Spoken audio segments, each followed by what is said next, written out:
Ha, o ne istiyor? Evimizi istiyor. Ne? Evimizi. Ne olur evde? Gel görün. Elimizden alırlar. Gel buraya gel. Gözden kalan alır. Gözlüğü görün. Götür apar dedim. Bu yok hep buna da. Aparım öte dedim. Buna bırak buna. Uşaqların ahı tutacaq hamı. Ya, ben burada kalırım.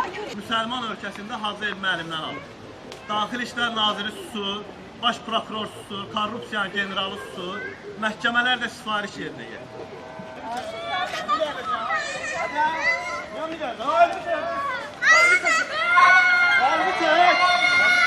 Elini çek! Elini çek!